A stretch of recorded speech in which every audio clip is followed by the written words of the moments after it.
तो बस इसकी लैंग्वेज में ही दिक्कत है। यहाँ पे लिखा है no two of them exit at the same floor, यानी एक फ्लोर पर उनमें से कोई दो ना उतरे। कोई दो ना उतरे मतलब एक उतरे। तो एक एक फ्लोर पे जब उतरेगा तो इस वाली लैंग्वेज को हम किस में कन्वर्ट कर लेंगे कि सभी अलग अलग फ्लोर पे उतरे। यही इसका मतलब है। नो टू यानी उनमें से कोई भी दो exit at the same floor, तो जब दो नहीं हो सकते तो तीन और चार तक तो बात ही नहीं जाएगी। तो कोई भी दो सेम पे ना उतरे, इसका मतलब हर एक व्यक्ति एक अलग फ्लोर पे जाए। सबसे पहले वैल्यू पी की निकालते हैं। पी की वैल्यू कैसे निकलेगी, टोटल प्रोबेबिलिटी 1 करेंगे तो 1/3 सातवें माले पे उतरने की हो गई। इसमें इनको ऐड कर दो 6p, क्योंकि बाकी 6 की प्रोबेबिलिटी सेम है और ये टोटल होना चाहिए 1 के इक्वल। इस इक्वेशन को सॉल्व करेंगे तो किसकी वैल्यू आ जाएगी, p की वैल्यू। यहाँ से p की वैल्यू कितनी हो जाएगी, 1 - 1/3 मीन्स 2/3 और इंटू 1/6 यानी 1/9। तो p की वैल्यू 1/9 आ गई। ये तो वैल्यू आ गई p की। अब हर एक पर्सन एक अलग फ्लोर पे उतरे, तो सबसे पहले पर्सन की अगर हम उतरने की बात करें तो उसके पास कितने ऑप्शन हैं, उसके पास सारे ऑप्शन हैं। वो ऊपर वाले पे भी आ सकता है, बाकियों पे भी आ सकता है। तो अगर सबकी प्रोबेबिलिटी सेम होती तो आंसर एक साथ आ जाता, लेकिन ऊपर वाले की प्रोबेबिलिटी अलग है। तो दो केस बनेंगे। पहला केस एक ये बनेगा कि जब सातवें माले पर कोई उतर रहा हो, और दूसरा केस बनेगा जब सातवें पे कोई ना जा रहा हो, 7th फ्लोर पे कोई ना जा रहा हो, इन्हीं में से किसी पर सारे जा रहे हों। तो सातवें माले पर अगर कोई गया तो प्रोबेबिलिटी होगी 1/3। अब चारों में से कोई भी तो जा सकता है सातवें माले पे, तो चारों में से कोई जा सकता है, इसलिए हम इसको मल्टीप्लाई कर लेंगे 4 से, क्योंकि 4 केसेस बनेंगे। या फिर सीधे सीधे 4c1 कर लो, तो एक ही बात है, 4c1 की वैल्यू भी 4 ही आएगी। अब ये तो हुआ किसी एक पर्सन के सातवें पर जाने की। बाकी कहाँ जाएंगे, इन बचे हुए 6 पर। तो बाकी इन बचे हुए 6 पर किस प्रोबेबिलिटी के साथ जाएंगे, बस ये देखना है। और सभी किसी भी फ्लोर पर उतरने के लिए इंडिपेंडेंट है, ये यहाँ पर दिया हुआ है। तो प्रोबेबिलिटीज मल्टीप्लाई होंगी। अब जब एक पर्सन यहाँ पर आ गया तो बाकी बचे 3 में से कोई भी इनमें कहीं भी उतर सकता है। तो किसी एक पर्सन की इन पे जाने की प्रोबेबिलिटी क्या होगी, तो टोटल कितने माले बचे हुए हैं अभी तक, 6। तो 6 मालों पर वो 1/9 प्रोबेबिलिटी के साथ जा सकता है। फेवरेबल केस उसके लिए 6 है, इसलिए प्रोबेबिलिटी हो गई 6/9 थर्ड पर्सन के लिए। अब जब वो किसी एक फ्लोर पे गया तो फिर कितने फ्लोर बच रहे हैं, 5, और चूंकि सबको अलग अलग जाना है तो बाकी बचे हुए फ्लोर की प्रोबेबिलिटी क्या होगी, यानी किसी एक पर्सन के लिए बाकियों पे जाने की प्रोबेबिलिटी। तो उसके लिए 5 माले हैं, 5 फेवरेबल है, प्रोबेबिलिटी हो गई 5/9। 1/9 सबके साथ कॉमन है, इस वजह से वो मल्टीप्लाई में आ रहा है। इसके बाद एक पर्सन और बचेगा और वो बाकी बचे हुए 4 माले में से किसी पर भी जा सकता है, तो इसकी प्रोबेबिलिटी होगी 4/9।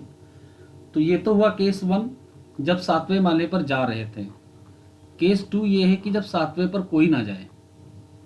तो जब सातवें पर नहीं जाएंगे तो उसको कंसीडर नहीं करेंगे, बाकी सबकी प्रोबेबिलिटी सेम है। तो सेम है तो इनके फेवरेबल केसेस क्या होंगे, फेवरेबल केस में सबसे पहला पर्सन किसी भी फ्लोर पर जा सकता है विद प्रोबेबिलिटी 1/9, तो प्रोबेबिलिटी हो गई 6/9। बाकी बचे 5 फ्लोर में 5/9, फिर 4/9, और लास्ट पर्सन के लिए प्रोबेबिलिटी होगी 3/9। अब ये जब सॉल्व कर लेंगे तो आंसर आसानी से आ जाएगा। अब आपको दिख रहा होगा क्या कॉमन है। पहले तो कुछ चीज़ें हम कैंसिल कर लेते हैं, 3 2 ज़ा 6, तो 9 यहाँ पर हैं, कितने 3, यहाँ पर भी ऐसे ही कुछ कर लेते हैं। यहाँ से एक 3 निकालते हैं और इस 3 से मिलाकर कैंसिल करेंगे तो एक 9 कैंसिल हो जाएगा।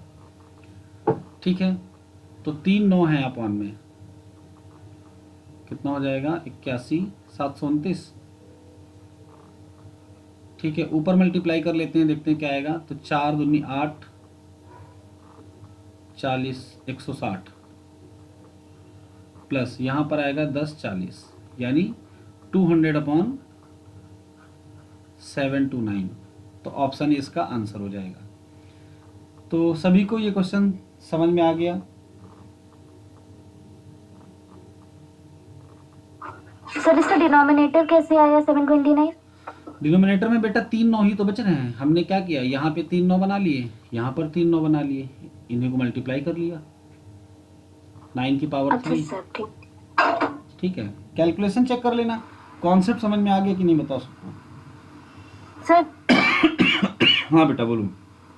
सर ये जो केस 1 बनाया है इसमें हाँ 4 इंटू 1/3 कैसे आया? क्योंकि 4 पर्सन है हमारे पास, अब 7वें माले पे कोई भी जा सकता है चारों में से। तो पहले पर्सन के लिए जब बनाएंगे तो 1/3, बाकी सारा सेम रहेगा। अगले पर्सन के लिए बनाएंगे तो फिर 1/3। तो ऐसे 4 केसेस बनेंगे, तो चाहो तो चारों को ऐड कर लो या उनको अच्छा 4 अच्छा, से मल्टीप्लाई कर लो। ठीक सर, समझ गई। ठीक है, चलो और किसी को कोई डाउट? चलो नेक्स्ट वाले पे आते हैं।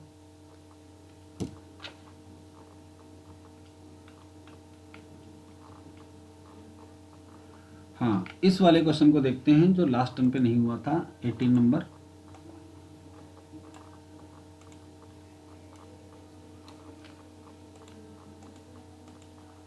ऐसे क्वेश्चन एग्जाम में अगर आपके लगाए हुए हैं तब तो अटेम्प्ट करना है, नहीं तो उन पे फोकस करना है जो किसी कॉन्सेप्ट पर बेस्ड हैं जो आपने पढ़ा है। अननोन क्वेश्चंस को पहले अटेम्प्ट में नहीं टच करना है। जब समय बचता है और आपको लगता है कि अगर हम इसको लगाना स्टार्ट करेंगे तो अंजाम तक पहुंच जाएंगे, तो ही आप इनको अटेम्प्ट करना। ठीक है, जो पढ़ के जा रहे हैं उस पर पहले भरोसा करना और उन्हीं को पहले करने की कोशिश करना। चलिए देखिए, तो इसको करते समय भी बहुत सारी चीज़ें हैं जो आपको ध्यान रखनी है। सबसे पहली चीज़ तो ये ध्यान रखनी है कि एक साल में कौन कौन से ऐसे महीने होते हैं जिनमें कितने दिन होते हैं। तो अगर हम 12 महीनों को डिवाइड करें तो जून नवंबर अप्रैल सितंबर, यानी 4 महीने हमारे पास ऐसे होंगे, जून नवंबर अप्रैल सितंबर, जिसमें कितने दिन होते हैं? 30 दिन होते हैं। ठीक है, एक महीना फरवरी होगा हमारे पास, जिसमें या तो 28 दिन होंगे या तो 29 होंगे। लीप ईयर है तो 29 होंगे और नॉन लीप ईयर है तो 28 दिन होंगे। बाकी इन 12 में से अभी कितने महीने बच गए? 7। इन 7 महीनों में कितने दिन होते हैं? 31। ठीक है, तो ये तो हुआ बेसिक स्ट्रक्चर एक साल का। अब क्वेश्चन को पढ़ते हैं। लिखा है a year is chosen at random from the set of years 2012 से लेकर 21 तक। 2012 से लेकर 21 तक अगर हम ईयर काउंट करें तो टोटल ये 10 साल हैं। यानी इन 10 साल में हमने एक ईयर को रैंडमली चूज किया, तो किसी भी ईयर को रैंडमली चूज करने की प्रोबेबिलिटी 1/10 होगी। ये बात सबको क्लियर? Yes sir. ठीक है, next, from the chosen year a month is chosen at random. अब इन 12 महीनों से कोई भी महीना चूज किया जा सकता है randomly. And from the chosen month, और जो भी महीना चूज किया जाए, a day is chosen at random, उसमें से कोई एक दिन भी चूज किया गया। Given that the chosen day is the 29th of a month, ये दिया गया है कि चुना हुआ दिन महीने का 29वां दिन था। अब बताना है the conditional probability that chosen month is February. यानी यहाँ पर जो गिवन वाली कंडीशन है वो पहले दे दी गई है और जो प्रोबेबिलिटी निकालनी है वो ये है। यहां से पढ़ो स्टेटमेंट को, the conditional probability that chosen month is February given that the chosen day is the 29th of a month. यानी हम इसको कैसे लिखेंगे? प्रोबेबिलिटी ऑफ, सबसे पहले ये लिखेंगे चूजन मंथ इज फरवरी, यानी फरवरी को चूज करने की प्रोबेबिलिटी गिवन, जबकि ये दिया गया कि उस महीने का 29वां दिन लिया गया। ये समझ में आया? हाँ ठीक है, अब इसको लिखेंगे कैसे? तो आपने कंडीशनल प्रोबेबिलिटी पढ़ रखी, probability of selecting February intersection 29th day, upon में क्या आएगा? Probability of selecting 29th day. ऊपर वाले को डायरेक्टली कैलकुलेट करने में कॉम्बिनेशंस बहुत सारे बनाने पड़ेंगे, इसलिए इसको कंडीशनल प्रोबेबिलिटी या मल्टीप्लिकेटिव थ्योरम जिसको हम कहते हैं उसके थ्रू ब्रेक कर लेंगे। क्या होती है मल्टीप्लिकेटिव थ्योरम? हम इसको लिखेंगे probability of February into probability 29th day in February, और अपॉन में जो था वो ऐसे ही लिखा रहेगा probability of 29th day selecting 29th day. तो सबसे पहले ईयर चूज होगा, फिर मंथ चूज होगा, फिर उस महीने में कंडीशन लगेगी कि 29वां दिन है या नहीं, तो उन्हीं को लिया जाएगा जिसमें 29 दिन है, तब हम निकालेंगे प्रोबेबिलिटी 29 दिन के सेलेक्ट होने की। तो अब हमको रिक्वायर्ड प्रोबेबिलिटी में ये कैलकुलेशन करनी है।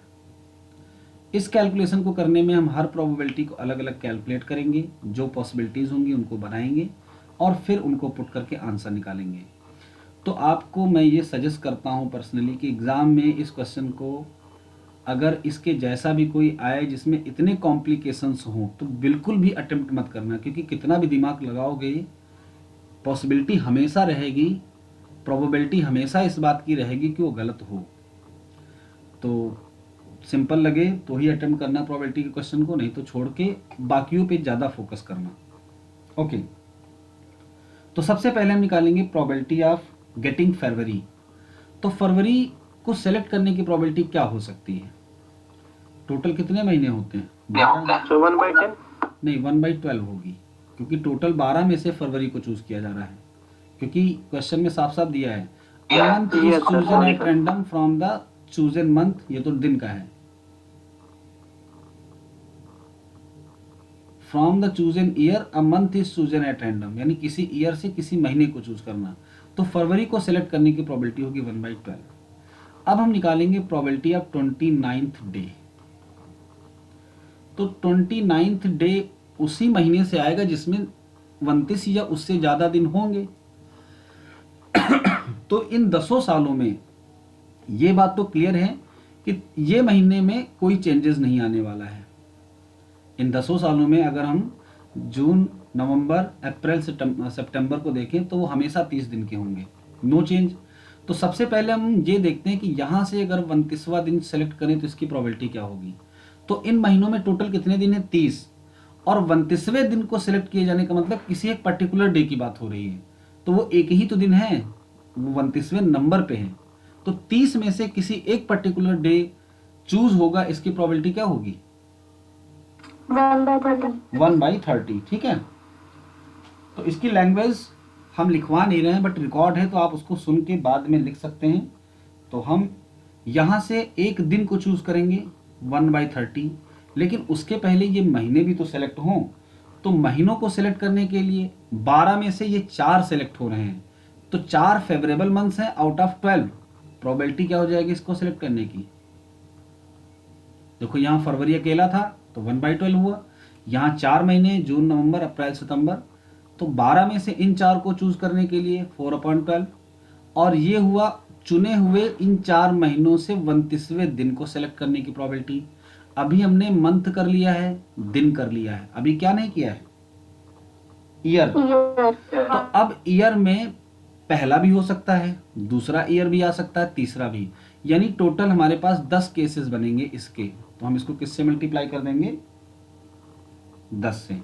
तो ये प्रोबेबिलिटी हुई जब जून, नवंबर, अप्रैल, सितंबर से 29वां दिन सेलेक्ट किया जाएगा, लेकिन अभी ये 7 महीने और ये फरवरी बचा हुआ है। तो अब एडिशन होगा, क्योंकि एक्सक्लूसिव केसेस हैं। एक्सक्लूसिव इसलिए कि अगर इन 4 महीनों से दिन चूज हुआ तो ये हो गई प्रोबेबिलिटी, लेकिन अगर नहीं होता है तो दूसरे में जाएगा। जब दूसरे में जाएगा तो क्या पहले में रहेगा? यानी एक साथ वो अलग अलग महीनों में नहीं आ सकता, किसी एक ही महीने में रहेगा। तो इन 4 में रहने की ये प्रोबेबिलिटी, मान लो इन 4 में ना हो तो आगे बढ़ते हैं। एक्सक्लूसिव केस है इसलिए यहां पर लग गया प्लस।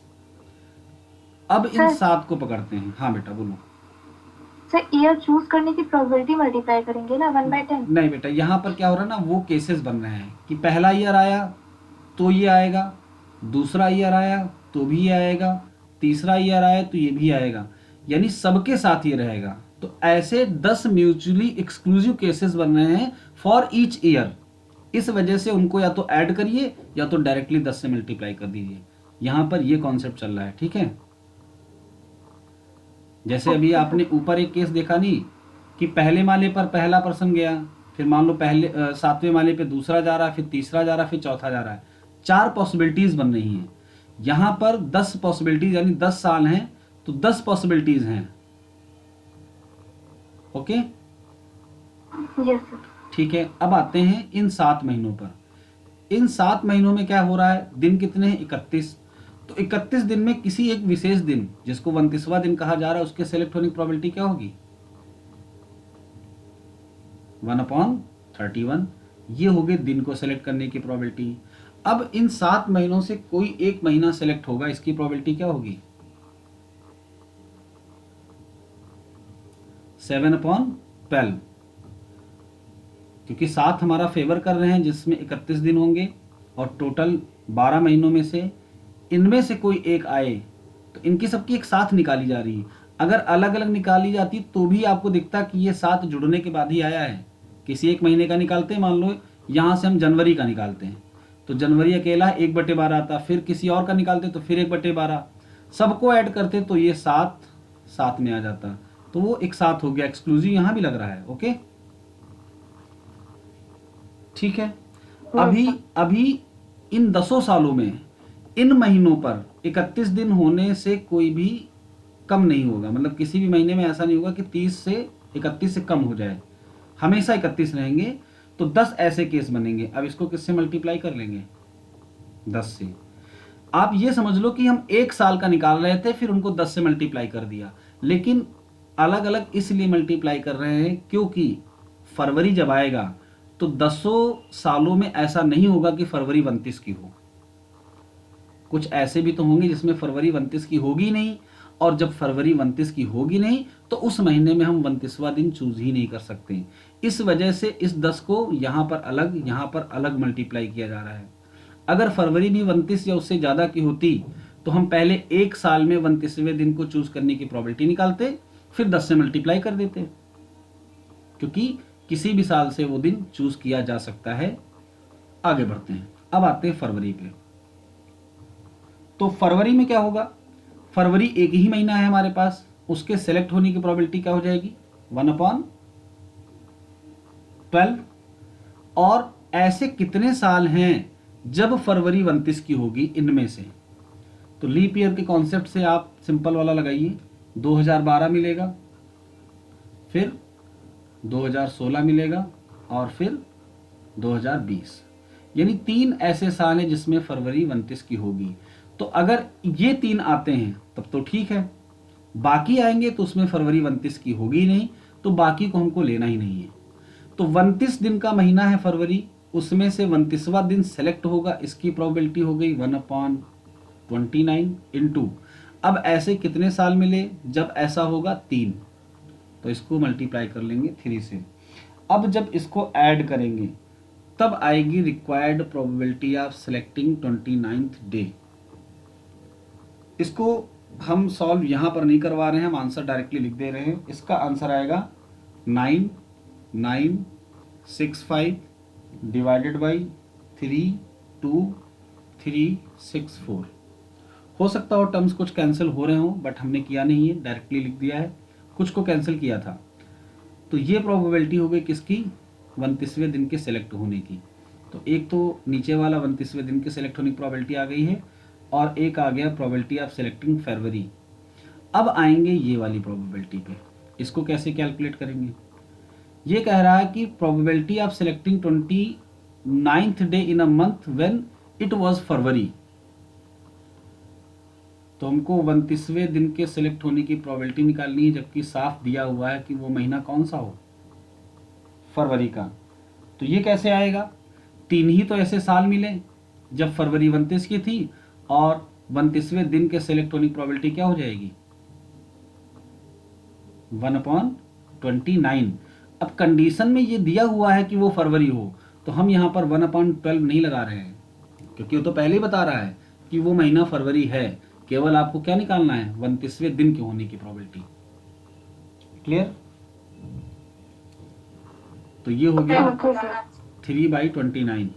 अब बस वैल्यूज इस फॉर्मूले में पुट करिए, आपका आंसर आ जाएगा। ठीक है, एक्चुअली में ये बेस थ्योरम के जैसा ही है। अगर हम इस P29 को पूरा एक्सप्लेन कर दें 3 पार्ट्स में डिवाइड करके, तो पहला पार्ट, दूसरा पार्ट और तीसरा पार्ट, तो नीचे तीनों पार्ट्स आ रहे हैं और ऊपर केवल वो आ रहा है जिसकी हमें ज़रूरत है, फरवरी महीने का।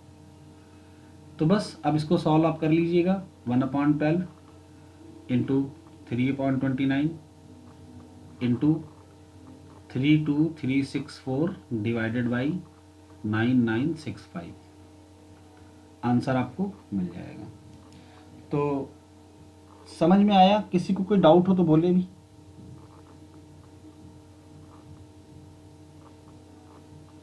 ठीक है, चलो आगे बढ़ते हैं।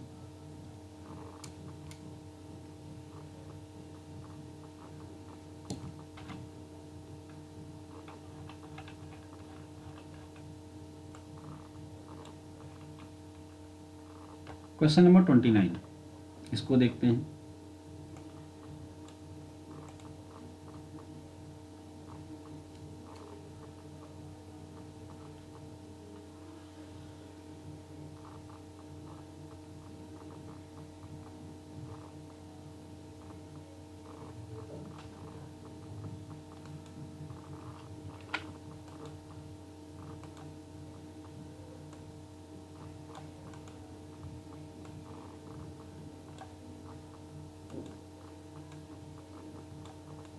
Suppose that a fair coin is tossed repeatedly and independently, यानी एक कॉइन को बार बार टॉस किया जा रहा है और हर एक टॉस पहले वाले का इंडिपेंडेंट है। Let x denote the number of tosses required to obtain the first time a tail that is immediately preceded by a head। हमने एक रैंडम वेरिएबल x बनाना है जो ये बताता है कि जब पहली बार एक टेल आए और उसके तुरंत बाद हेड आ जाए। इसको बस समझने में आपको ध्यान रखना है। Tail that is immediately preceded by a head, यानी एक टेल आए और उसके तुरंत बाद एक हेड आ जाए। इस लैंग्वेज का ये मतलब है, इसको ध्यान रखना है आपको। मान लो आपने इसको समझने में गलती कर दी, आपने ये कह दिया कि हेड के बाद टेल आ जाए, तो अगर आप इसको लेके चल रहे हो तो दोनों के सिमिलर केसेस बनेंगे, आंसर दोनों से ही निकल आएगा। लेकिन इस बात को याद रखना है, first time a tail that is immediately preceded by a head, यानी एक टेल आए और वो तुरंत प्रोसीड किया जाए किसके थ्रू? हेड के थ्रू, यानी इसके तुरंत बाद एक हेड आ जाए। तो चाहे ये सपोज करके चलना, चाहे ये, आंसर दोनों से आएगा। करना क्या क्या है? Expected value of x calculate करना है और probability x greater than 4 calculate करनी है। दोनों के लिए ही हमें probability mass function of x चाहिए। तो कैसे प्रोबेबिलिटी मास फंक्शन एक्स निकलेगा देखते हैं। सबसे पहले रैंडम वेरिएबल की वैल्यू, तो जो कंडीशन है कि एक टेल आए और उसके तुरंत बाद एक हेड आ जाए, इसके लिए कम से कम 2 टॉसेस जरूरी हैं। यानी x की वैल्यू क्या क्या हो सकती है? 2, 3, 4 डॉट डॉट डॉट। तो हम 2, 3, 4 के केसेस बनाकर देखेंगे और पैटर्न को फॉलो करके इसके प्रोबेबिलिटी फंक्शन को लिखने की कोशिश करेंगे। जब हमें px मिल जाएगा फॉर वैल्यू ऑफ x, तो हम आसानी से ये दोनों क्वांटिटीज कैलकुलेट कर सकते हैं। तो चलिए देखते हैं। सबसे पहला केस, जब हमारे पास सिर्फ 2 ही सिक्के हों, तो 2 सिक्कों में पॉसिबिलिटीज क्या क्या है? अगर हमने 2 कॉइन लिए हैं तो पॉसिबिलिटीज है कि हेड हेड आ जाए, हेड टेल आ जाए, टेल हेड आ जाए और टेल टेल आ जाए। हमको तब स्टॉप कर लेना है जब हमारे पास क्या आ जाए? एक टेल और उसके तुरंत बाद एक हेड। तो 2 कॉइन में सिर्फ एक ही ऐसा केस है जो इस बात का फेवर कर रहा है कि टेल और उसके इमीडिएट बाद हेड आ जाए। तो प्रोबेबिलिटी इसके आने की क्या होगी? एक फेवरेबल केस और 2 कॉइन को टॉस करते समय 4 है, 1/4। ठीक है। मान लो आपने ये वाला केस लिया होता तो यहां से भी रिजल्ट 1/4 ही आता। ठीक है, आगे बढ़ते हैं। अब हम कॉइन ले लेते हैं 3। तो 3 कॉइन में हमको स्टॉप कब करना है, इसको थोड़ा सा ध्यान से समझना है, क्योंकि अगर 3 का समझ में आया तो चौथे का अपने आप समझ में आ जाएगा। हमको स्टॉप तब करना है जब लास्ट में हमारा TH आ जाए, यानी पहले कॉइन पर हम फ्री हैं कि क्या लाएं। फर्स्ट टाइम जब TH मिलेगा तो हम स्टॉप कर देंगे, यानी इसके पहले TH नहीं मिलना चाहिए। तो 3 कॉइन में यहां पर क्या क्या हो सकता है? एक तो यहां पर हेड हो सकता है कि हेड आए और फिर ये क्वांटिटी आ जाए, फिर टेल आ जाए और फिर ये क्वांटिटी आ जाए। इसके अलावा और कोई पॉसिबिलिटीज है जिसमें TH आ जाए फर्स्ट टाइम? कोई पॉसिबिलिटी नहीं जहां पर फर्स्ट टाइम। अच्छा, कोई ये केस तो नहीं बना रहा है? कोई जरा ये केस देखे, इसमें भी तो TH आ रहा है। लेकिन ध्यान देना ये क्या कह रहा है, जैसे ही हमको टेल और हेड मिलेगा, suppose that a fair coin is toss repeatedly independently, let X denote the number of tosses required to obtain, यानी एक्स वो हैं जब हमको क्या ऑब्टेन करना हो, tail that is immediately preceded by head first time, यानी जैसे ही हमको टेल के बाद हेड मिलेगा फिर हम टॉस ही क्यों करेंगे। तो अगर हमको यहाँ पर टेल हेड मिल गया तो इस टॉस को किया ही नहीं जाएगा, और जब ये किया नहीं जाएगा तो ये बन जाएगा इस वाले में, यानी 2 कॉइन का केस बन जाएगा, तीसरा कॉइन टॉस ही नहीं होगा।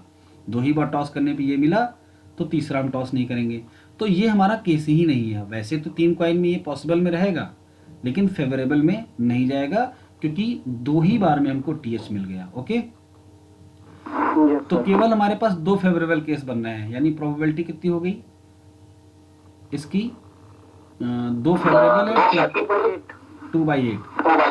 इसकी भी वैल्यू 1/4 आ रही, लेकिन थोड़ा सा पैटर्न को फॉलो करिए। इसको अगर हम तीसरी प्रोबेबिलिटी को लिखेंगे तो पता चल जाएगा कि पैटर्न क्या है। अब आते हैं x इक्वल टू 4 पर। तो जब x इक्वल टू 4 पे आएंगे तो हम स्टॉप कब करेंगे, जब हमारे लास्ट 2 कॉइन पर ये आ जाए, लेकिन कंडीशन है कि इसके पहले कभी ना आया हो। तो इसके पहले जब कभी ना आया हो तो इसके पहले क्या क्या आ सकता है, इसके पहले टी आ सकता है, ध्यान देना, और इसके पहले एच आ सकता है, और इसके पहले एच आ सकता है, लेकिन टी नहीं आ सकता, क्योंकि अगर टी आया तो फिर से 2 कॉइन का केस बन जाएगा। तीसरी कोई पॉसिबिलिटी है ही नहीं, सिर्फ 3 ही ऐसे केस बनेंगे जो इस बात का फेवर करेंगे कि जब 4 बार सिक्का उछालें और टी आने पे हमको रुकना पड़े। तो 3 हो गए फेवरेबल केस और टोटल कितने हो गए 16। अब देखो क्या पैटर्न बन रहा है। तो यहां से अगर देखें, हाँ बोलो। कुछ नहीं सर, बन रहा है पैटर्न। ये पैटर्न बन रहा है। तो ये पैटर्न था जब x की वैल्यू थी 2, ये था x की वैल्यू 3 का, और ये था x की वैल्यू 4 का। तो अगर x की वैल्यू x होगी तो क्या बनेगा, यहां पर आएगा x माइनस 1 और 1/2 raise to the power x, क्योंकि 4 में 4 आ रहा तो x में x आएगा। तो ये बन गया हमारा px, और x की वैल्यू स्टार्ट कहां से होगी, बस अब तो सॉल्व करना बहुत ही आसान है। सबसे पहले एक्सपेक्टेशन x निकाल लेते हैं। तो एक्सपेक्टेशन x के लिए हम लोग क्या करेंगे, मल्टीप्लाई कर लेंगे प्रोबेबिलिटीज को और सीरीज बनेगी, उसको सॉल्व कर लेंगे। तो सबसे पहले क्या आएगा, x की वैल्यू 2 और 1/2 स्क्वायर, x की वैल्यू 3 और इसकी प्रोबेबिलिटी कितनी है, फिर x की वैल्यू 4 और इसकी प्रोबेबिलिटी कितनी है। तो आपको पैटर्न दिख रहा होगा, आप अगला टर्म लिख सकते हैं 3 2 4 3, तो यहाँ पर आएगा 5 4 और 1/2 की पावर कितनी हो जाएगी 5। तो इसको अगर ध्यान से देखो तो हमेशा ऐसा हो रहा है कि पूरी सीरीज में 2 और 1/2 स्क्वायर कॉमन हो जाएगा। तो यहाँ बच रहा है 1 + 3 1/2। अगर यहाँ से 2 कॉमन ले रहे हैं तो 6 बच रहा है, और 1/2 स्क्वायर कॉमन ले रहे हैं तो ये बच रहा है। यहाँ से 2 कॉमन ले रहे हैं तो 10 बच रहा है, और 1/2 स्क्वायर कॉमन ले रहे हैं तो क्यूब बच रहा है। अब फॉर्मूला याद करो ये वाला, n की वैल्यू सर्च करो, क्या है n की वैल्यू 3 है, तो ये हो गया 1 - 1/2 टू द पावर -3। ये तो बन गया 1/2, और ये भी 1/2 है, तो 2 की पावर होगी 3, यानी 8/2 मीन्स 4। तो ये तो हो गई एक्सपेक्टेशन ऑफ x। अभी क्या चाहिए हमको, प्रोबेबिलिटी x ग्रेटर देन 4। तो इसको कैसे सॉल्व करेंगे, 1 minus probability x is less or equal to 4। x 2 से स्टार्ट हो रहा है और 4 तक जाना है, तो 2 वाले की प्रोबेबिलिटी इस फंक्शन से लिख दो, यानी यहाँ पर 2 पुट कर दो इस फंक्शन में। तो 2 पुट करेंगे तो 2 - 1 1, यानी 1/4 आ जाएगा। 3 पुट कर दो तो आएगा 2/8, यानी फिर 1/4 में। लास्ट वैल्यू पुट करो 4, तो 3/8 16। ये दोनों तो 1 - 1/2 प्लस 3/16 और इसका एलसीएम लेंगे तो 8 3 11 यानी 5/16। Yes sir. तो ये 5/16 हो गया और ये हो गया 4। तो ये भी क्वेश्चन इंपॉर्टेंट है, अलग तरीके का है और पॉसिबिलिटीज़ है कि इस तरीके से कुछ और पूछे नेक्स्ट वाले एग्ज़ाम में, और इससे आसान भी पूछा जा सकता है। ठीक है, तो ये तो थे। हाँ, कुछ बोल रहे हो कुछ? एक बार और बता दीजिए हाँ, कहाँ पे डाउट है पहले ये बताओ मुझे। सर। ऊपर जहाँ पे केसेस बनाए हैं आपने। केसेस हम आपको फिर से ही समझा देते हैं सारे, ठीक है। मैं आपको बना के दिखा दूंगा ताकि वो जो डाउट है ना वो ऐसे नहीं क्लियर होगा, क्योंकि जिनको समझना था वो समझ गए, लेकिन आपको अगर दिक्कत हो रही तो केसेस सारे बनाओ। 2 वाले में हम फटाक से बना लेते हैं, HH, TH, HT और TT। हमको चाहिए क्या, हमको एक T चाहिए और उसके इमीडिएट बाद H चाहिए, यानी ये फेवरेबल हो गया। तो 2 वाला तो आपको समझ में आ गया। 3 वाले पे जरा आओ, हम पहले आपको सारे केसेस बना के दिखा देते हैं। H के बाद फिर H, T, फिर HTH, फिर THH, फिर आएगा HTT, THT और TTH, फिर लास्ट आएगा TTT। 8 केस बन गए। अब बेटा इसमें सर्च करो, हमको स्टॉप कब करना है, जब हमको T मिले और उसके इमीडिएट बाद H मिले। कौन से आपके फेवरेबल है? ये है? नहीं। ये है? T के बाद H? नहीं। ये है? बिल्कुल है। T के बाद H है और यहाँ पे स्टॉप भी हो रहा है। यहाँ पर देखो ध्यान से, T के बाद H मिला, लेकिन अगर स्टॉप कर दोगे तो तीसरा टॉस ही नहीं होगा, और जब तीसरा टॉस नहीं होगा तो ये 3 कॉइन का केस नहीं होगा, इसलिए ये हमारे केस में नहीं आएगा, ये ऐसे ही रहेगा, मतलब ये फेवरेबल में नहीं आएगा, टोटल में रहेगा। जबकि यहाँ T के बाद H मिल रहा है, लेकिन ये फर्स्ट टाइम नहीं है, इसके बाद एक टॉस और हुआ ना।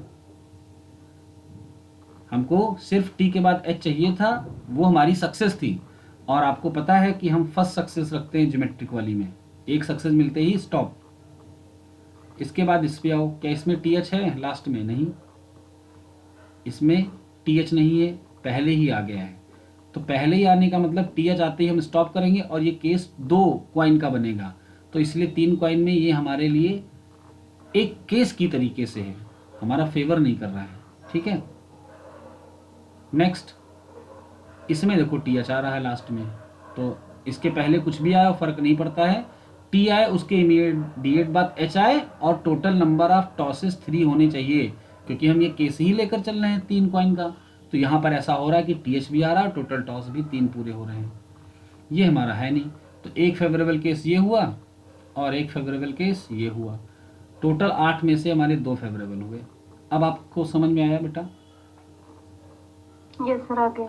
ठीक है, अब 4 वाला सिमिलरली हो जाएगा। 4 वाले में बाद में TH कर लो। इसके पहले क्या क्या हो सकता है? 2 कॉइन है, तो 2 कॉइन पे पॉसिबिलिटीज किसकी किसकी? HH की, HT की, TH की और TT की। बाद में हमको यही रखना है। टोटल 16 केस होते हैं। अब देख लो फेवर कितने हो रहे हैं। तो TH के साथ HH आएगा तो ये केस वैलिड है, क्योंकि TH आने पे स्टॉप हो रहे हैं और इसके पहले ये कभी नहीं आया है, 4 कॉइन हो रहे हैं। सिमिलरली HT आने पर भी 4 कॉइन हो रहे हैं, लेकिन इसको जरा देखो, इसमें पहले ही वो आ गया जिसको हम चौथे पे चाह रहे थे। तो यहाँ पर 2 ही कॉइन में काम हो गया हमारा, 4 कॉइन ही नहीं हुए, तो ये हमारे केस में नहीं आएगा, इसको हटा दो। इसमें भी आ रहा है TT के बाद TH, तो ये भी हमारा फेवरेबल है। तो फेवरेबल 1, 2 और 3, बस ये वाला नहीं होगा। 3 फेवरेबल और टोटल 4 में कितने बनते हैं? 16 है ना? Yes sir. चलो ठीक है, तो 22 के बचे हुए क्वेश्चंस का डिस्कशन कल के लिए टाल रहे हैं। अभी हम आपको बताएंगे मल्टीनोमियल का कॉन्सेप्ट। मल्टीनोमियल के कॉन्सेप्ट से कुछ क्वेश्चन IAS 2022 के पेपर में आए हैं, और मोस्ट इम्पॉर्टेंट है वो IIT जैम के लिए। पूरी पॉसिबिलिटीज़ है कि वो आपके पेपर में आ सकते हैं, क्योंकि मल्टीनोमियल आपके टॉपिक में इंट्रोड्यूस है। तो मल्टीनोमियल का कॉन्सेप्ट समझते हैं कि पहले मल्टीनोमियल है क्या। हमको यहाँ पर कोई भी डेरिवेशन नहीं करना है, सिर्फ बाइनोमियल को पैटर्न बनाकर मल्टीनोमियल के फार्मूलों को याद करना है, और जैसे ही फार्मूले हमको याद हो जाएंगे उन पे बेस्ड कैसा भी क्वेश्चन आए हम क्वेश्चंस कर सकते हैं। तो पहले हम आपको वो क्वेश्चंस दिखा देते हैं जिनमें मल्टीनोमियल का कॉन्सेप्ट यूज हुआ है। इसके बाद फिर हम आपको मल्टीनोमियल का कॉन्सेप्ट बताते हैं, और फिर देखते हैं कि कैसे इनको आसानी से हम कर सकते हैं। और इनके अलावा और भी क्वेश्चन हो सकता हो बने मल्टीनोमियल के इस कॉन्सेप्ट से।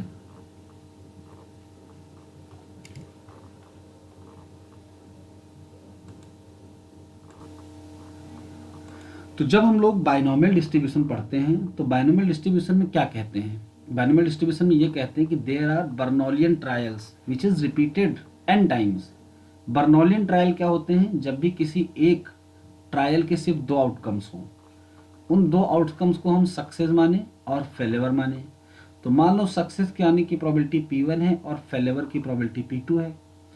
तो चूंकि कंडीशन होती है पॉसिबल केसेस को प्रोबेबिलिटी को सम करें तो 1 आना चाहिए, तो ऑटोमेटिक P2 की प्रोबेबिलिटी 1 माइनस P1 हो गई। यानी P2 को हम चाहें तो 1 माइनस P1 ही लिख सकते हैं, यानी एक से दूसरा ऑटोमेटिक आ जाता है। अगर हम एक की प्रोबेबिलिटी को डिफाइन करें तो दूसरे को डिफाइन करने की जरूरत ही नहीं है कि उसको हम P2 कहें, ऑटोमेटिकली वो 1 माइनस P1 हो जाएगा। तो Bernoullian trials are those trial which have only two outcomes, one is known as success and the other is known as failure, and the probability of success, if we suppose P1, then automatically the probability of failure is 1 minus P1। अब इसी बर्नौलियन trial को हम n times repeat कर रहे हैं, ध्यान देना n times. तो जब n टाइम्स रिपीट करते हैं तो होता क्या है, फंक्शन कैसे बनता है। मान लो सक्सेस आ गया x बार तो सक्सेस की प्रोबेबिलिटी x हो गई, फेलेवर ऑटोमेटिकली टोटल n बार टॉस कर रहे हैं या n बार रिपीट कर रहे हैं तो n माइनस x बार फेलेवर हो जाएगा। तो ये फेलेवर की प्रोबेबिलिटी हो गई, लेकिन ये x सक्सेस पहले x बार में आई, लास्ट वाले x बार में आई या बीच में कहीं पर आई, ये कैसे पता चलेगा। तो कितने केसेस बन रहे हैं, तो जितने केसेस बनेंगे उतनी बार हमको इनको ऐड करना पड़ेगा। तो कितने केसेस बनते हैं इसके लिए हम कॉम्बिनेशन लगाते हैं और कॉम्बिनेशन होगा NCX। छोटा सा एग्जांपल लेकर हम आपको प्रूफ करके दिखाते हैं। मान लो 3 कॉइन है, 3 कॉइन में हमको 2 सक्सेस चाहिए, यानी 2 हेड चाहिए। तो आउट ऑफ 3 कॉइन 2 सक्सेस कितनी तरीके से आ सकती हैं, 3C2 तरीके से। हो सकता हो दोनों सक्सेस पहली ही बार में आ जाए, हो सकता हो एक पहली और एक लास्ट बार में आए, या हो सकता हो दोनों लास्ट में ही आ जाएं।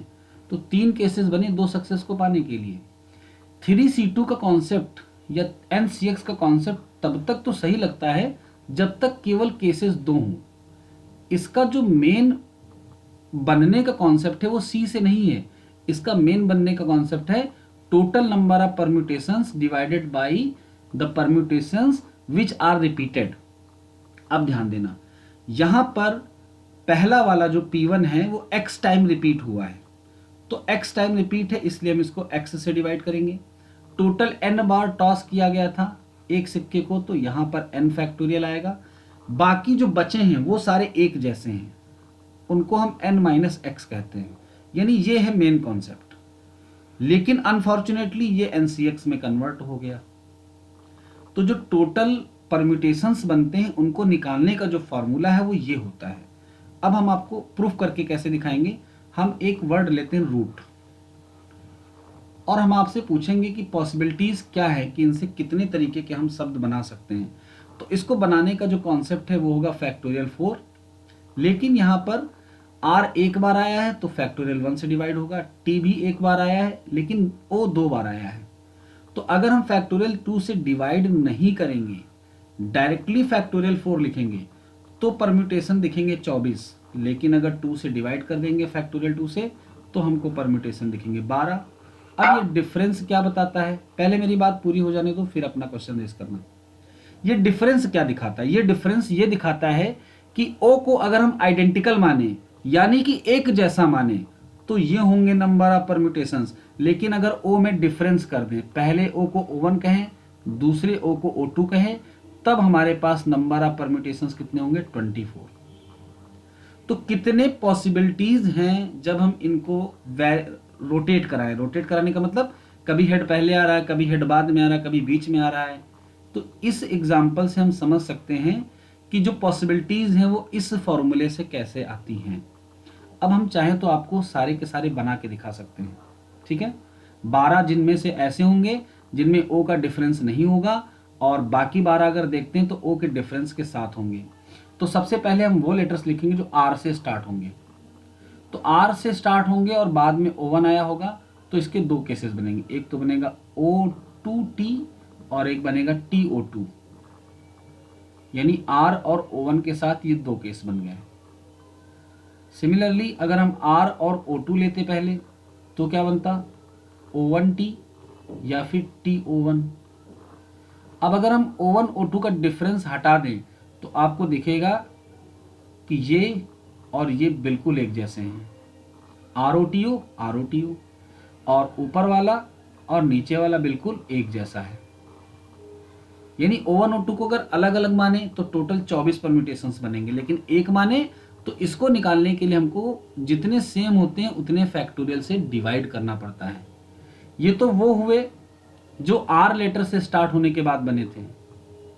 अभी R के बाद O1 आया है, ये हो सकता है कि R के साथ O2 आ जाए, तो अब R के साथ जब O2 लेंगे तो एक बनेगा O1T और एक बनेगा TO1। और ऐसा भी तो हो सकता है कि R के साथ क्या आ जाए, T आ जाए, तो O1 O2 बनेगा और O2 O1 बनेगा। यानी आपने देखा जब हमने R को सबसे पहले लिया तो टोटल कितने बन गए, 8।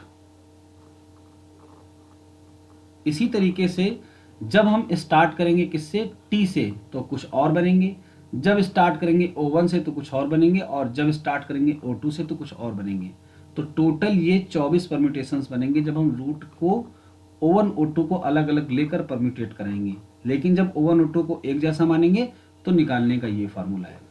सीधा सा कॉन्सेप्ट आपको ये रखना है कि टोटल जितने लेटर्स हों फैक्टोरियल ऊपर रहेगा, उनमें से जितने रिपीट हो रहे हों उनसे हम डिवाइड कर देंगे।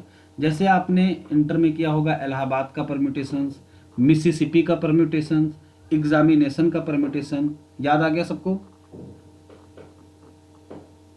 ठीक है, ओके सर। ठीक है। तो अब हम आते हैं मल्टीनोमियल के कॉन्सेप्ट पर, लेकिन किसी ने बीच में कुछ बोला था। हाँ बताइए बेटा। किसी ने कुछ बोला था बीच में? नहीं?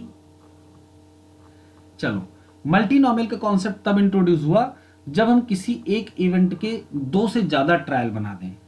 जैसे मान लो कोई एक इवेंट है जो n टाइम रन कराई जा रही है, जिसमें से एक पहला केस है कुछ भी जो x1 टाइम आएगा, दूसरा एक केस है जो x2 टाइम आएगा, तीसरा एक केस है जो x3 टाइम्स आएगा, इसी तरीके से चौथा एक केस है जो x4 टाइम्स आएगा। मल्टीपल हो गए, जैसे कि मान लो पासे को 120 बार फेंका गया, तो इसके कितने फेज हो गए, 6 फेज हैं। अब हम किसी को सक्सेस और किसी को फेलियर नहीं माने, 6 को अलग अलग लेकर चल रहे हैं। तो ये जितनी बार आया ये हो गया इसका क्या, फ्रीक्वेंसी कह लो, कितनी बार ये रिपीट हुआ। और मान लेते हैं कि एक के आने की प्रोबेबिलिटी P1 है, x2 जो रिपीट हो रहा है किसी एक पर्टिकुलर इवेंट को x2 टाइम्स रिपीट किया गया जिसके आने की प्रोबेबिलिटी P2 है, तो इसकी P3 हो जाएगी। और लास्ट वाले में अगर हम इसके मान लो k पार्टीशंस कर रहे हैं तो इसकी प्रोबेबिलिटी हो जाएगी Pk। अब जब हम प्रोबेबिलिटी का फंक्शन बनाते हैं मल्टीनोमियल के लिए तो लिखते कैसे हैं, तो टोटल हमने n लिए थे, फैक्टोरियल n आएगा, जिसमें से कुछ ऐसे थे जो x1 टाइम रिपीट हुए तो हम इसको फैक्टोरियल x1, कुछ x2 टाइम रिपीट हुए, कुछ x3 टाइम रिपीट हुए, डॉट डॉट डॉट, कुछ xk टाइम रिपीट हुए। सिमिलरली जो x1 था, x1 टाइम्स आया था, उसकी आने की प्रोबेबिलिटी थी P1, तो चूंकि x1 टाइम्स है तो पावर में x1 आ गया, यहाँ पर x2 आ गया, डॉट डॉट यहाँ पर आ गया xk। This is the probability mass function of multinomial distribution under the condition. Condition क्या होंगी, कंडीशन होंगी कि अगर हम P1 plus P2 plus dot dot Pk को सम करें तो 1 होना चाहिए। सिमिलरली अगर हम x1 plus x2 dot dot xk को सम करें तो n होना चाहिए, यानी टोटल नंबर जितने भी टाइम्स हम रिपीट कर रहे हैं। तो क्या मल्टीनोमियल का ये फॉर्मूला समझ में आया सबको? हाँ यस सर। ठीक है। अब मल्टीनोमियल को ट्राइनोमियल कब कहते हैं? ट्राइनोमियल का मतलब 3 पॉसिबिलिटीज। तो मान लो कोई एक केस है जो x टाइम रिपीट हुआ, कोई दूसरा केस था जो y टाइम रिपीट हुआ, तो तीन ही पॉसिबिलिटीज हैं, ये थर्ड पॉसिबिलिटीज हो गई, ये फर्स्ट पॉसिबिलिटी, ये सेकेंड और ये थर्ड। तो जो थर्ड पॉसिबिलिटीज है वो होगी n minus X minus Y times. क्यों? अगर हम इसको z मानते तो तीनों को जोड़ के क्या लिखते n, फिर z की वैल्यू ये आ जाती है x और y के टर्म में, तो तीसरा ऑटोमेटिकली आ जाता है। अगर इसकी प्रोबेबिलिटी P1, इसकी प्रोबेबिलिटी P2, तो ऑटोमेटिक इसकी प्रोबेबिलिटी हो गई 1 minus P1 P2 under conditions. Clear? अब अगर इसका प्रोबेबिलिटी फंक्शन लिखना हो तो कैसे लिखेंगे? तो n टाइम्स तो टोटल हैं, जो तीनों हैं ये first kind, second kind and third kind, ये n में से आ रहे हैं x बार, y बार और n minus X minus Y times. तो x बार कौन आया? फर्स्ट काइंड वाले, ये सिमिलर माने जाएंगे तो फैक्टोरियल x से डिवाइड हुआ। सेकेंड काइंड वाला y टाइम्स रिपीट हुआ, सिमिलर माना जाएगा तो फैक्टोरियल y से डिवाइड होगा। और थर्ड वाला n minus X minus Y. फिर P1 की प्रोबेबिलिटी, P1 है प्रोबेबिलिटी किसकी? फर्स्ट काइंड के आने की, जो कि x टाइम्स आया है, तो इसकी प्रोबेबिलिटी x हो गई, P2 की y हो गई, और लास्ट वाला होगा 1 माइनस P1 माइनस P2 और इसकी पावर हो जाएगी n minus X minus Y. ये ट्राइनोमियल बन गया। क्लियर सबको?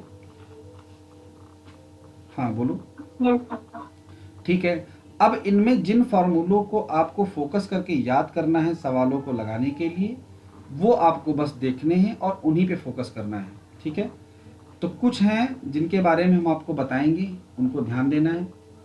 ट्राइनोमियल के केसेस से पहले हम आपको मल्टीनोमियल के केसेस बता देते हैं, फिर उसका पर्टिकुलर करेंगे तो ट्राइनोमियल हमको ऑटोमेटिक मिल जाएगा। ठीक है, चलिए, तो प्रोबेबिलिटी फंक्शन तो आपने लिख लिया था। प्रोबेबिलिटी फंक्शन को अगर हम x1 x2 dot dot xn की रेंज पर सम करें तो PMF होने की कंडीशन के कारण उसका सम 1 आएगा। ठीक है, अब आपको बाइनोमियल का केस याद होना चाहिए। अगर बाइनोमियल में हम NCX p to the power x 1 minus P to the power n minus X को सम करते हैं x की रेंज 0 to 1 पे, तो आपको साफ साफ दिखता है कि ये बाइनोमियल का एक्सपेंशन है, यानी ये है p प्लस 1 माइनस p की पावर n का एक्सपेंशन, और ऑटोमेटिक ये 1 आ जाता है। सिमिलरली अगर हम ट्राइनोमियल को पकड़ें तो ट्राइनोमियल का जो PDF है इस पे समेशन x लगेगा 0 to n और समेशन y भी लगेगा, लेकिन कंडीशन है कि n में से ही तो x और n बन रहे हैं, इन्हीं में से तो बन रहे हैं, तो जितने इधर चले जाएंगे बचे हुए ही यहाँ आएंगे, यानी y स्टार्ट तो 0 से होगा, लेकिन इसकी पॉसिबिलिटीज कहाँ तक है जाने की? n माइनस एक्स तक, क्योंकि जितने x में चले गए उनके अलावा जो बचे हैं y उन्हीं को एज्यूम कर सकता है। मान लो 10 में से 5 सक्सेस हो गई तो फेल ओवर 5 ही तो हो सकती है, 10 में से 8 सक्सेस हो गई तो फेल ओवर 2 ही तो हो सकती है। तो दूसरा काइंड बचे हुए में से ही तो वैल्यूज लेगा, टोटल में से जो बच रही है। तो y की रेंज आपको समझ में आई कि नहीं बताओ? Yes sir. ठीक है, इसको अगर सम करते हैं तो कैसे बाइनोमियल के फॉर्मेट में लिखेंगे? तो इसको बाइनोमियल के फॉर्मेट में ऐसे लिखते हैं कि पहला है P1, दूसरा है P2 और तीसरा 1 माइनस P1 माइनस P2, और इसकी पावर टोटल कितनी आती है? n, यानी ये इसको लिखने का पैटर्न है। यहाँ पे 2 प्रोबेबिलिटी थी P और Q, यहाँ पर 3 प्रोबेबिलिटी है P1 P2 और तीसरी वो जो बच रही है तीसरे केस में जा रही है, और टोटल पावर n ही रहेगी। तो अगर मल्टीनोमियल पे जाते हैं तो ये मल्टीनोमियल में क्या बनता है? P1 plus P2 plus dot dot Pk और इसकी whole power x1 plus x2 plus dot dot xk, और ये भी आता है 1 के इक्वल, क्योंकि ये सारी प्रोबेबिलिटीज का सम 1 होता है, पावर फिर कितनी भी हो हमेशा 1 रहेगा। तो इसका जनरलाइज प्रूफ दिखा पाना थोड़ा सा मुश्किल है, इस वजह से पैटर्न को फॉलो करना है मल्टीनोमियल के लिए। तो ये तो आपके नॉलेज के लिए हुआ, इसका कोई यूज नहीं है, लेकिन हमने इसको इसलिए बताया क्योंकि आगे जब हम आपको फॉर्मूले डिराइव करवाने जा रहे हैं मल्टीनोमियल के, तो ये बात आपको पहले से पता होनी चाहिए, इसलिए क्योंकि हम इसका यूज करेंगे। आते हैं मल्टीनोमियल के मोमेंट जनरेटिंग फंक्शन mxt पर, क्योंकि सारे फॉर्मूले यहीं से डिराइव होंगे। तो जब हम xt लिखेंगे तो आपने पढ़ रखा है mx वेक्टर t वेक्टर क्या होता था? Expectation of e to the power t vector prime x vector, याद है? फिर हम इसको ऐसे ओपन करते थे मल्टीनोमियल मल्टीवेरिएट में t1 x1 plus t2 x2 plus dot dot tn xn, ये तो था मल्टीवेरिएट का मोमेंट जनरेटिंग फंक्शन का फार्मूला। यहाँ भी तो यही हो रहा है, रैंडम वेरिएबल k पार्ट्स में डिवाइड है मल्टीनोमियल में। तो जब k पार्ट्स में डिवाइड है तो इसका एक्सपेक्टेशन कैसे लिखा जाएगा? Expectation of e to the power summation t i x i, जहां पर आई की वैल्यू क्या होगी 1 to k। Clear? Yes sir. अब अगर इस एक्सपेक्टेशन को ओपन करते हैं तो इसका फॉर्मूला क्या होता है एक्सपेक्टेशन का, समेशन ओवर एक्स। अब यहाँ पर जो x है उसमें सब कुछ है, जितने भी हैं x1 x2 हमने डायरेक्टली कैपिटल X लिख दिया है। जब समेशन ओवर x होगा तो यहाँ पर ये तो पुट किया ही जाएगा, साथ में इसका पीडीएफ भी आएगा। तो पीडीएफ क्या है, factorial n upon factorial x1 x2 dot dot x k, और p1 to the power x1 p2 to the power x2 dot dot pk to the power xk। PDF आ गया और आएगा e to the power summation t i x i. करेंगे क्या, ये तो constant term है, इसको एज इट इज रखो। हम जब इस e की पावर को ओपन करेंगे तो यहां पर बनेगा p1 e की power t1 whole power x1। दूसरा क्या बनेगा p2, क्योंकि यहां से e की पावर t1 x1 अलग हो जाएगा, t2 x2 अलग हो जाएगा, तो दूसरे वाले में p2 के साथ t2 आएगा और होल पावर x2 हो जाएगी। फिर आएगा लास्ट में pk e की पावर tk और होल पावर xk, साथ में ये कॉम्बिनेशन और समेशन लगा रहेगा। अब अप्लाई करेंगे वो फॉर्मूला जो हमने आपको ऊपर बताया। क्या बताया कि जितने भी ये p1 p2 हैं इनको सबको ऐड करके लिखेंगे और होल पावर क्या कर देंगे x1 plus x2 plus dot dot xk, और जब xk करेंगे तो क्या आएगा, जब xk करेंगे तो वो बन जाएगा n। तो mxt को पैटर्न के थ्रू सब लोग समझ पाए, मल्टीनोमियल के mxt को।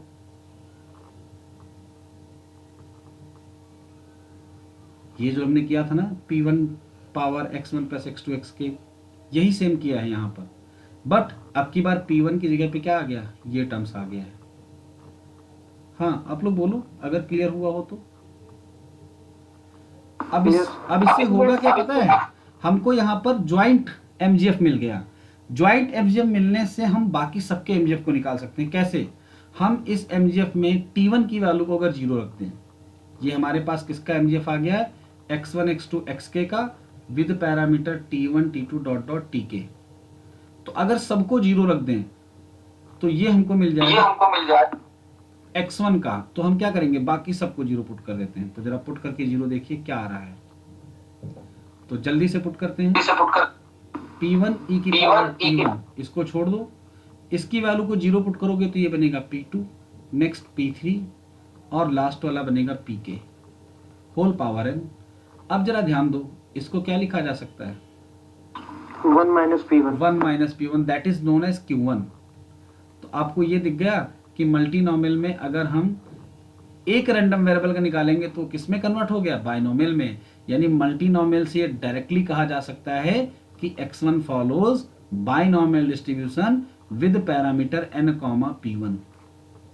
Okay okay. तो अगर हमको मल्टीनोमियल पता है तो हम बिना किसी कंडीशन के ये कह सकते हैं कि मल्टीनोमियल में जितने भी यूज हुए वो सब बाइनोमियल को फॉलो करेंगे। अब ट्राइनोमियल पे जरा आओ। ट्राइनोमियल में क्या था, ट्राइनोमियल का जो फंक्शन हम लोगों ने लिखा था वो ऐसे लिखा था, factorial n factorial x factorial y n minus x minus y।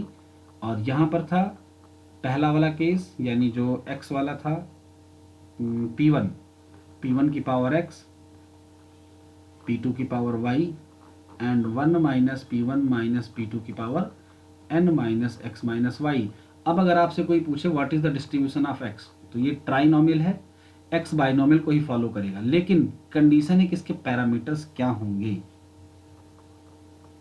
कौन बताएगा। तो यहां पर n रहेगा और इसके साथ पहली वाली प्रोबेबिलिटी जो x के साथ है वो आ जाएगी p1। अगर कोई पूछे y का डिस्ट्रीब्यूशन क्या होगा, तो ये भी बाइनोमियल होगा, यहाँ पर n होगा और दूसरी वाली प्रोबेबिलिटी यहाँ पर आ जाएगी p2। यानी without any condition multinomial converts into univariate binomial. Okay, तो ये रिजल्ट हम मल्टीनोमियल से सबके लिए लिख सकते हैं। ith के लिए xi follows binomial distribution with parameter n, pi। और अगर ये रिजल्ट लिख सकते हैं तो हम सबका मीन और वेरिएंस भी बता सकते हैं, यानी एक्सपेक्टेशन ऑफ एक्स आई क्या होगा एन पी आई, और वेरिएंस ऑफ एक्स आई क्या होगा N P I and 1 minus P I. अब थोड़ा सा आगे बढ़ते हैं और उन पे चलते हैं जिनसे वो क्वेश्चंस बना था। ठीक है, ये तो थे सिंपली मीन और वेरिएंस। अगर मान लो हमको कोवेरियंस या कोरिलेशन निकालने हो ट्राइनोमियल के केसेस में बिटवीन एक्स एंड वाई, तो कोवेरियंस को निकालने के लिए आपको क्या चाहिए एक्सपेक्टेशन एक्स और वाई चाहिए। ये कैसे निकलेगा, तो ये निकलेगा उसी एमजीएफ के फॉर्मूले से। कैसे, हम उस एमजीएफ के फॉर्मूले सो पहले T1 के रिस्पेक्ट में फिर T2 के रिस्पेक्ट में डिफरेंशिएट करके T1 T2 0 पुट कर देंगे। बस यही करना है। तो हम T1 और T2 के रेस्पेक्ट में उस मल्टीनोमियल वाले को या ट्राइनोमियल वाले को डिफरेंशिएट करेंगे और T1 इक्वल टू 0 और T2 इक्वल टू 0 पुट कर देंगे। तो आपको ये करने की आवश्यकता नहीं है, क्योंकि अब इस शॉर्ट टाइम में ये प्रूफ नहीं करना है। सीधे आप देखो कि क्या आता है रिजल्ट। तो एक्सपेक्टेशन x इंटू वाई की जो वैल्यू आती है वो आती है n n-1 PI PJ। बस आपको इस फॉर्मूले पे फोकस करना है। बाकी जितना कॉन्सेप्ट था आप सब समझ चुके हो। बाकी अभी सवाल लगाएंगे तब आपको दिखेगा कि हाँ इसका क्या यूज है। तो आप कोवेरियंस एक्स वाई का कैसे आएगा, तो कोवेरियंस के लिए ये यूज कर लो एक्सपेक्टेशन एक्स इंटू वाई, तो n-1 PI PJ। यहाँ पर क्या आएगा NPI और NPJ। ब्रैकेट ओपन करके सॉल्व कर लो। इसकी जो वैल्यू आएगी वो आएगी माइनस n PI PJ। यानी बस आपको ये याद रखना है कि covariance between X and Y in trinomial becomes this n PI PJ। अब देखना इससे आंसर कितनी आसानी से आएंगे। इसके बाद एक टर्म और कोरिलेशन की वैल्यू। तो कोरिलेशन में कुछ नहीं करना, कोवेरियंस को डिवाइड कर देना वेरिएंस से। इसका रिजल्ट क्या आएगा, तो इसके रिजल्ट को हम डायरेक्टली आपको लिखवा रहे हैं। ये आता है PI, वैसे वैल्यू पुट करके सॉल्व करोगे तो आ जाएगा PI PJ। यहाँ पर आएगा 1 माइनस PI, यहाँ पर 1 माइनस PJ और इसका रूट और साथ में यहाँ माइनस। ये आती है कोरिलेशन की वैल्यू। बस आपको ये 3 फॉर्मूले याद रखने हैं। अब जल्दी से क्वेश्चन पे चलिए और देखिए कितनी तेजी से इनको आप सॉल्व कर सकते हैं।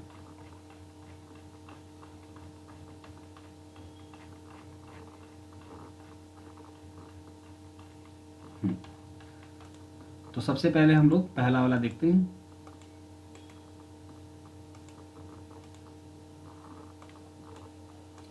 लिखा a large number of candidate from 3 states ABC। आपके दिमाग में तुरंत मल्टीनोमियल आना चाहिए। ABC 3 स्टेट यानी 3 कैटेगराइजेशन हो गए। Appear at a selection test, suppose 10 candidate. What is 10 candidate मतलब फैक्टोरियल 10। ये हो गई n की value. Are selected independently out of which x y z are respectively from A. यानी 10 में से x A के थे, y थे B से और ये थे C Z से, यानी factorial x factorial y factorial z बन गया। If a candidate from state A had twice as much chance as one from B और C।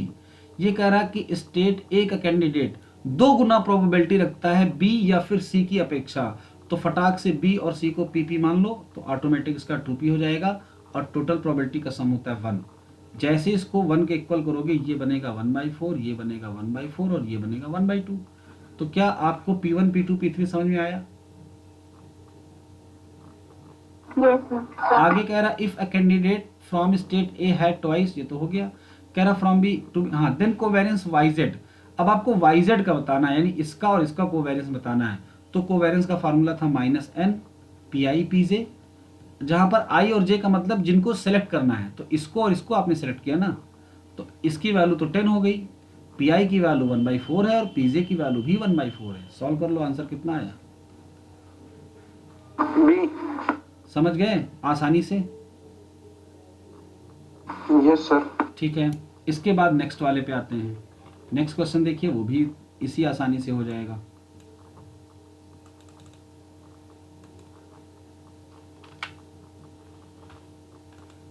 और मल्टीनोमियल पे फोकस करके जाना, कंफर्म में क्वेश्चन आएगा ही आएगा, एक तो पक्का आएगा। A certain city receive 3 newspaper. तो 3 कैटेगराइजेशन हो गए A B C। अब कह रहा न्यूज़पेपर A हैज 50%, यानी ये प्रोबेबिलिटी दे रहा है। तो तो 50% को हम 1/2 भी लिख सकते हैं, 50/100 भी लिख सकते हैं। अभी तो यही लिख दो 50/100। In the city newspaper B has 30%। अब अगर वो सी का ना भी देता तो भी आप निकाल लेते, लेकिन उसने रिमेनिंग का भी दे रखा 20%। Assuming that no one in the city reads more than one paper, ये मानते हुए कि एक शहर में कोई भी ऐसा नहीं जो एक से ज्यादा पेपर पढ़ता हो। इसका मतलब म्यूचुअली एक्सक्लूसिव का केस लेकर चले, इंटरसेक्शन नहीं आएगा, जो कि रिक्वायरमेंट होती है मल्टीनोमियल की, कि अगर कोई सक्सेस में गया तो वही फेलेवर में नहीं जा सकता। Okay, next, the probability that among 6 randomly chosen readers, 6 randomly है, इसका मतलब n की वैल्यू कितनी हो गई, 6 को जब चूज किया गया तो 3 विल रीड ए, 3 हो गए ए के, और 2 विल रीड बी, और 1 हो गया सी का। फिर क्या पूछा जा रहा है, द प्रोबेबिलिटी दैट, यही प्रोबेबिलिटी पूछी जा रही है। तो आपके पास प्रोबेबिलिटी का फार्मूला है क्या, 6/3, 2 और 1। P1 की वैल्यू है 50/100 और इसकी पावर लगाइए 3। नेक्स्ट, इसकी वैल्यू है 30/100, इसकी पावर कितनी लगाएंगे 2, और लास्ट है 20/100 और इसकी पावर 1। तो ये प्रोबेबिलिटी हो गई। जब हम इसको 3, 2 और 1 में डिवाइड करेंगे, इसको सॉल्व कर लेंगे, आंसर आ जाएगा। फिर से एक बार क्वेश्चन देख लेते हैं। The probability that among 6 randomly chosen readers in that city 3 will read A, 2 will read B, 1 will read C. ठीक है, तो 3, 2, 1 में हमने डिवाइड करके प्रोबेबिलिटी पे अप्लाई कर दिया। सॉल्व कर लो इसको जल्दी से, देखो कितना आएगा। तो फैक्टोरियल 6 को अगर हम लिखते हैं तो 6 × 5 × 4 × फैक्टोरियल 3 अपॉन में 2 × फैक्टोरियल 3 आएगा। ये दोनों कैंसिल, 2 2 ज़ा 4, यानी यहाँ पर आ गया 6 दूनी 12 पंचे 60। बाकी का देखते हैं, तो 50 का क्यूब करना है यहाँ पर, है ना, 5 × 5 = 25, 125। वैसे इसको सॉल्व करके 1/2 लिख सकते हैं, 1/2 का क्यूब 1/8 हो जाएगा, है ना। इसको हम लोग क्या लिखेंगे 3/10, तो ये हो गया 9/100 इंटू ये हो गया 1/5। अब इनको और सॉल्व कर लेते हैं, ये 0 हो गया, ये कैंसिल हो रहा है, 2 3 ज़ा 6, 2 4 ज़ा 8। तो देखिए जरा आंसर कितना आया, 27, और ये 10, 4 20 200 आएगा ना। ये 10 भी तो है यहाँ पर, ये 10 भी तो बचा है ना। तो व्हाट इज द आंसर, तो क्वेश्चन कठिन नहीं है, बस कॉन्सेप्ट मल्टीनोमियल का यहाँ पर लगेगा। ओके सर, हाँ बेटा बोलो। सर यहाँ पे अगर ए और बी केवल होता तो फिर बाइनोमियल लगता क्या? जब ए और बी का दिया जाता तो तीसरा अपने आप डिफाइन हो जाता है, यही तो इतनी देर से समझा रहे हैं। 3 में से अगर 2 डिफाइन है तो तीसरे को अगर 6 लोग में से 3 ए में गए, 2 बी में गए, तो बाकी क्या हुआ, यहां से नहीं सर, जब अगर सी दिया ही ना होता, सी नहीं दिया होता तो बाइनोमियल होता, डेफिनेटली बाइनोमियल होता। ओके सर, ठीक है, तो ये था मल्टीनोमियल का कॉन्सेप्ट। अब गेट के मल्टीनोमियल के आए हुए क्वेश्चंस को अटेम्प्ट कर लेना। आज की क्लास को हम आगे नहीं बढ़ाएंगे, यहीं तक रखेंगे। कल की क्लास में हम कुछ नए कॉन्सेप्ट पर और 2022 के बचे हुए क्वेश्चंस पे डिस्कशन को आगे बढ़ाएंगे, और जो आपके फंसे हुए क्वेश्चंस हैं जो आपने मुझे भेज रखे हैं व्हाट्सएप पे, उनको भी देखकर हम करवाते हैं। तो आप लोग को करना क्या है, जो चीज़ें फंस रही हैं उन पे ज़्यादा फोकस ना करके, परेशान ना होकर, सिर्फ रिवीजन को फॉलो करिए, जो चीज़ें कर चुके हों, और बेहतर है कि प्रीवियस ईयर के पेपर को लेकर चलिए। जो क्वेश्चंस ऐसे हों लगाते समय जिसमें आप फंस रहे हों, उन पे ज़्यादा फोकस करिए। वो टॉपिक्स जिनमें लगता है कि आप बार बार गलती कर रहे हैं, उनको ज़्यादा टारगेट करिए और नए तरीके निकालिए उनको लगाने के। थैंक यू, जय हिंद।